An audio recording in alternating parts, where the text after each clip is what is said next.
Hey guys, welcome to part 1 of my Resident Evil Collections video. So I'm going to run through all the pretty much games, movies, and other merchandise that I have that's Resident Evil related. And let's get started. So first up, games. And every series has a beginning. And of course for Resident Evil 1 on the PlayStation. This is classic survival horror game. You know, it stars Jill Valentine, Chris Redfield. You start off exploring the mansion, discovering basically the origins of the T-virus, the zombies, Tyrant, Wesker's involvement, and just basically just what the Umbrella Corporation was actually devising at the start of this game. Very good. Next off, Resident Evil 2 on the PlayStation. A follow-up sequel to Resident Evil 1. This time we take the outbreak actually goes outside of the mansion to infect nearby Raccoon City, and our two playable characters are actually Leon S. Kennedy and Claire Redfield. Again, great follow-up to the original Resident Evil game, and probably the best sequel in the entire series. Honestly, I really like Resident Evil 2. You know, of all the Resident Evil games, at least during the first couple of years when Resident Evil first came out. From there, we come out with Resident Evil 3 Nemesis, which actually isn't a sequel to Resident Evil 2. It's actually more of a prequel / sequel, since part of it begins before the events of Resident Evil 2, and of course the ending takes place after, but it still takes place in the same setting as the previous game, which is Raccoon City. And here we actually have the return of Jill Valentine as she tries to venture out of the city, and of course she fights zombies and other monsters, and the Nemesis himself. Great game. From there we move on to Resident Evil Code Veronica, which is actually not on the PlayStation but the Sega Dreamcast. And here now we begin to see the beginnings of just how big an influence the Umbrella Corporation has outside of Raccoon City, the US, to a more global setting, since this actually takes place on an island, I believe, in the Caribbean, and then actually moves into the Antarctic.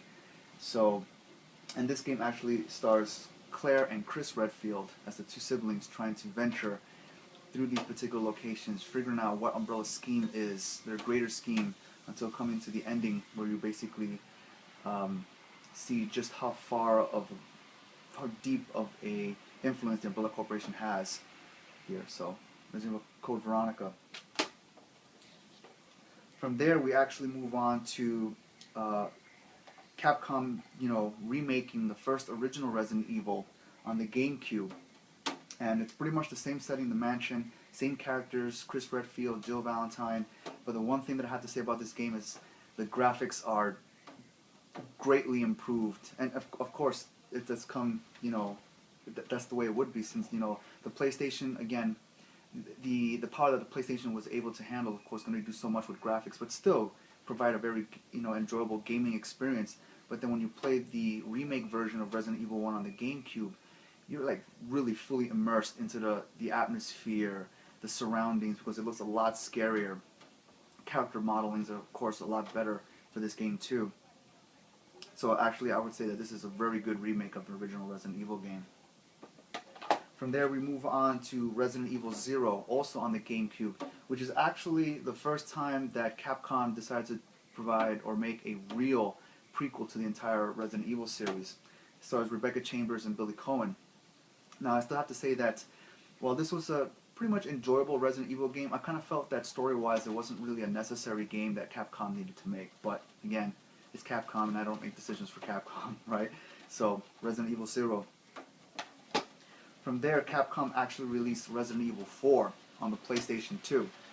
And I have to say that this sequel pretty much revolutionized the entire Resident Evil series, because they added new gameplay mechanics, new camera angles, and of course it stars the return of Leon S. Kennedy, who we hadn't seen since Resident Evil 2. So it was good to kind of see what he was up to in terms of the story and what his role is in here. And again, this is a great game. If you haven't played it, you should definitely play it. Those of you that have played it, you know what I'm talking about. Resident Evil 4. From there, we move on to the Resident Evil Outbreak series. Now, I feel like Capcom decided to make this game as a first attempt at trying to branch out into the, what would you call it, the online multiplayer co-op genre, which is pretty much very popular nowadays with games. So they decided to give it a try themselves, and this was basically the final the final product of their, project. And I have to say that these games weren't really that great. I mean, they were fun. There were some elements that were pretty interesting. Again, venturing back into Raccoon City, going through different areas, trying to find an escape from the city. You play as different characters that are not canon to the original story, right? And all in all, even though it had those things going for it, overall I felt like there was a lot of things that were wrong with this game. AI, of course, being one of the big major flaws here. So, but this is Resident Evil Outbreak 1 and 2. As we move on from there, Capcom decided to venture back to the original Resident Evil 1 and 2 by giving us Resident Evil The Umbrella Chronicles and Resident Evil The Dark Side Chronicles.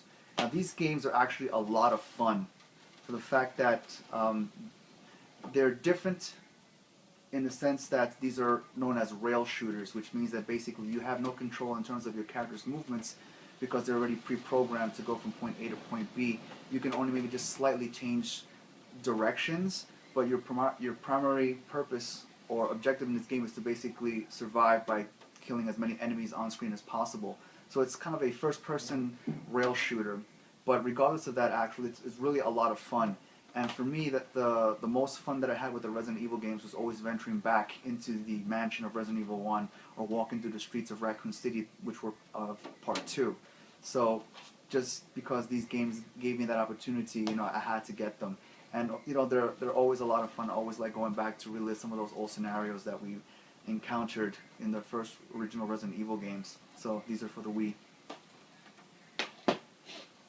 Finally, we move on to the other set of next-gen games in the Resident Evil series, which is, of course, Resident Evil 5 for the PlayStation 3.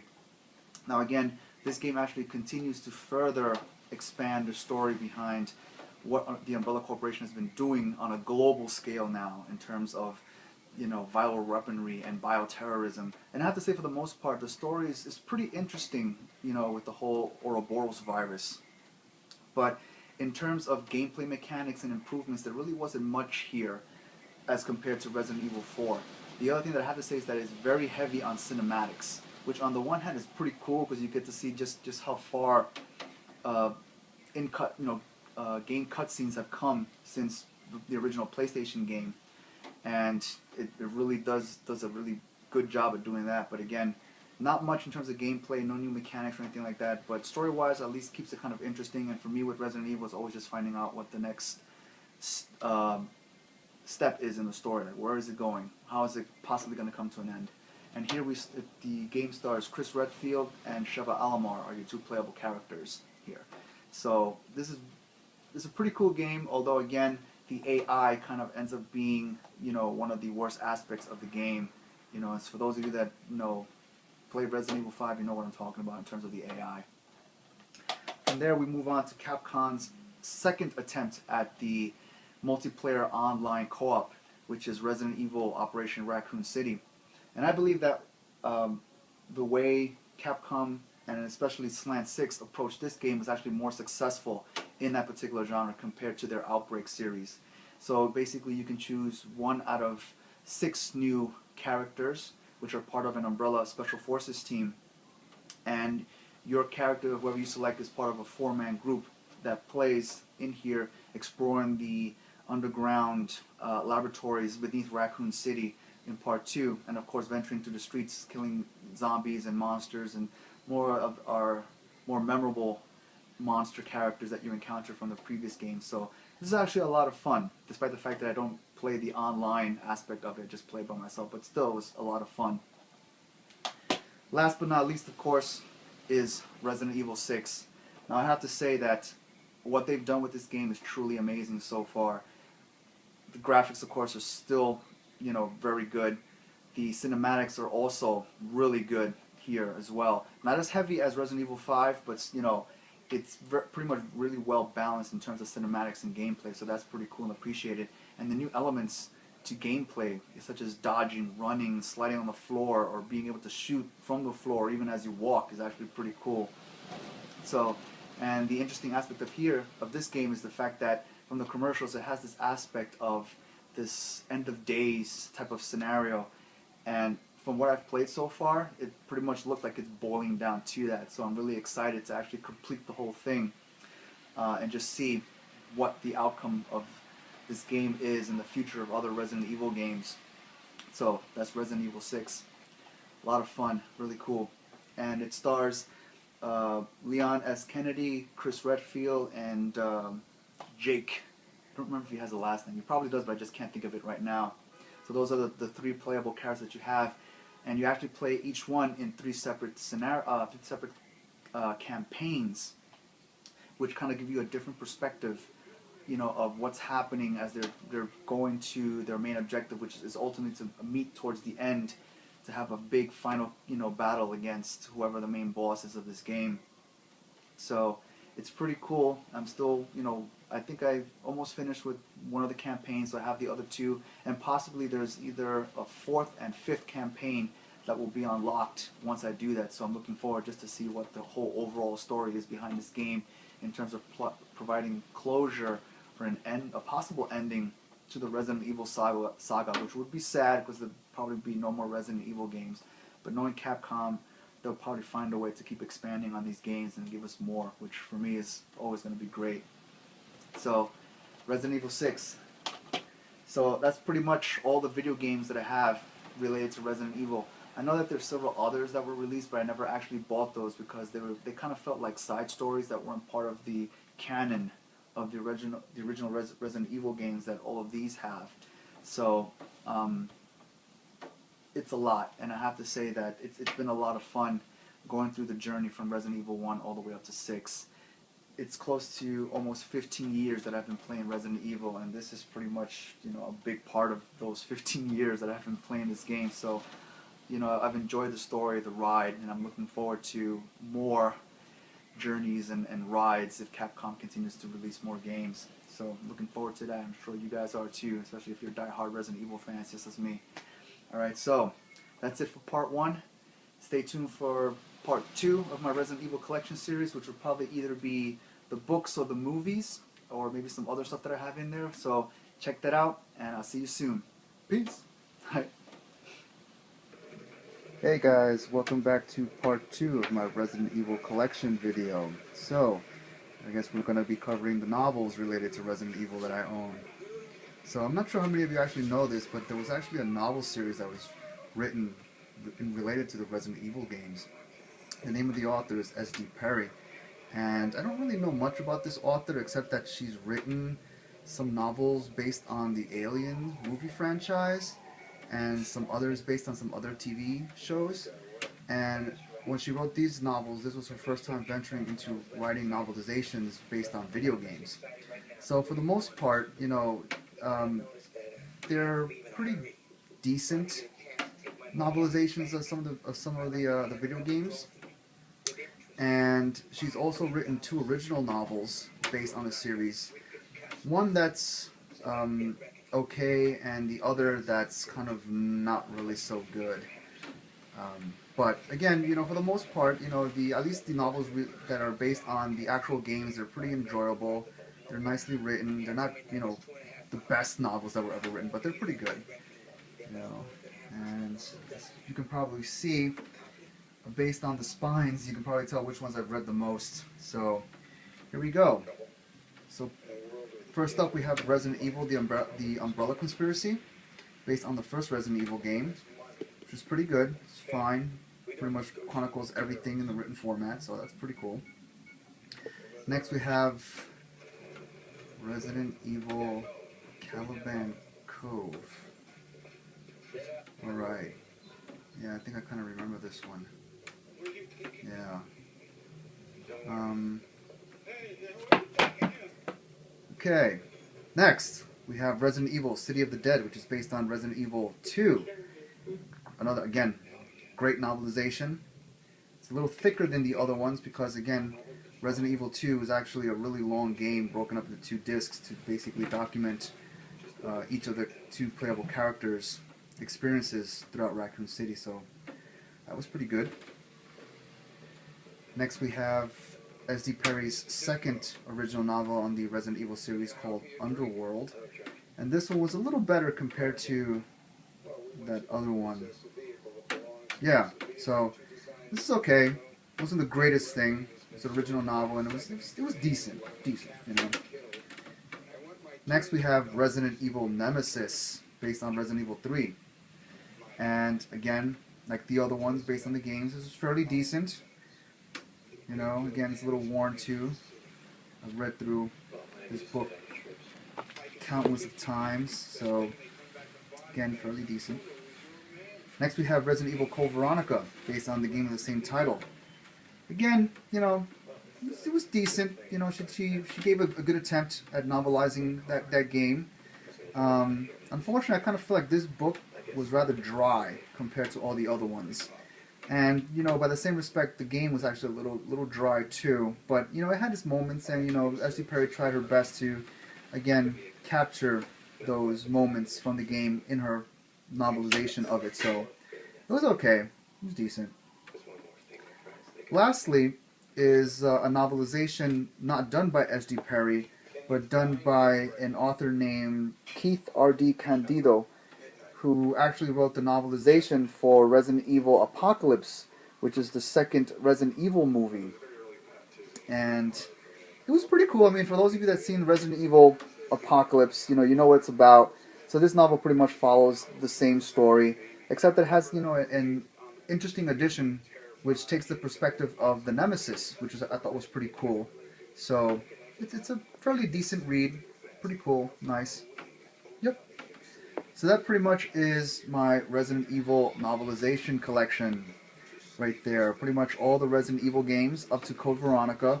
I don't know if there were any more released after that. I never really checked any more, you know, ever since I finished reading Code Veronica and I believe the Apocalypse novelization. So, and at this point I probably wouldn't be that interested, I guess, in collecting any more novelizations, even if there were more. But then again, who knows? But that's pretty much that. Alright, so stay tuned for the next part, which will be on who knows what. You know, and yep, that's pretty much it, as the wind continues to gust like a beast outside. So as you probably know, Hurricane Sandy is pretty much rolling through NYC here, so yep, I'm still here. Alright guys, see you soon. Hey guys, welcome to the next part of my Resident Evil Collections video. So as you can see, I'm going to be showing you some of the figures and only figures that I have that are part of my collection. And these two pretty much come from the same game, which is Resident Evil 3. So as you can plainly see, I got the Nemesis figurine, as well as a full PVC model of Jill Valentine in her full Jill Valentine costume from Resident Evil 3 Nemesis. So this is pretty much it. I'll probably show you a couple of close-up shots just so you can see the full thing in detail. And stick around for that, alright? So here you go guys, it's a close-up of the Nemesis action figure that I have. See, it's figure, or the action figure is actually pretty detailed in terms of how it was replicated to look exactly like the way the Nemesis does in the video game. So all the way down to the tentacle, which actually protrudes from his palm to infect, well, primarily to capture and then infect other poor unsuspecting victims in Raccoon City. Actually, I love the detail behind this. We're down to the trench coat, pants and boots. There's a little dust on it and a few specks of paint that actually have fallen onto this because I had it out in the open back when my apartment was being painted a few years ago. So yeah, but that's the Nemesis. And here we are now with the Jill Valentine PVC figurine. So you can see it's pretty much the exact same design as her Resident Evil 3 Nemesis character design.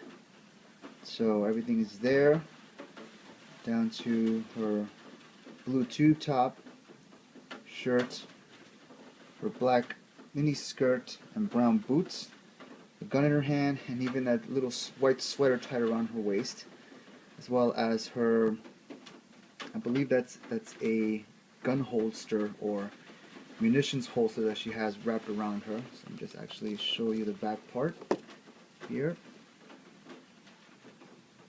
Yep. Fully detailed.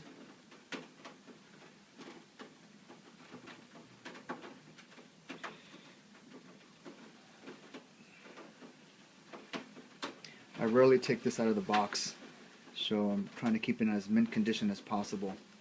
But there you have it, Jill Valentine PVC figurine from Resident Evil 3 Nemesis. Hey guys, and welcome to the last part of my Resident Evil Collections video. So I'm pretty much going to run through all the Resident Evil movies that I have in my collection, which isn't much, but here we go. So we're first going to start with the original films. And first up are the Milla Jovovich Resident Evil films. Starting with Resident Evil 1, Resident Evil Apocalypse, and Resident Evil Extinction. Now, interesting thing about this is that a couple of months ago, I ended up buying all three of those movies and Resident Evil Afterlife on Blu-ray. So I actually have the Resident Evil Collections box set, which has all four of these movies together: Resident Evil, Apocalypse, Resident Evil Extinction, and Afterlife in here. So I've seen the first two so far, and again, you know, with Blu-ray, the quality is far superior than DVD. So I'm enjoying just watching Milla Jovovich kick ass in high definition. So this is pretty cool. Now, I actually do not own Resident Evil Degeneration, but I did get to see it. And even though, you know, I did enjoy it for what it was, I still felt like there was something lacking in it that would have made it a really, truly official Resident Evil film. So then when Capcom, about 2 years later, finally decided to release Resident Evil Damnation, I was actually really impressed. I was blown away by how much better this movie turned out as opposed to Resident Evil Degeneration. I mean, for one, the quality of the CGI is far superior. I think they added more megapixels, not megapixels, but more pixels, you know, in order to be able to articulate better facial expressions, to see more details in the face and the equipment and clothes and things like that, you know. And of course, it stars Leon Kennedy as our main character that's trying to uncover the disaster that's happening in a European country with the T virus, I believe. And it also has Ada Wong, which I'm actually was really excited to see finally in a CGI film.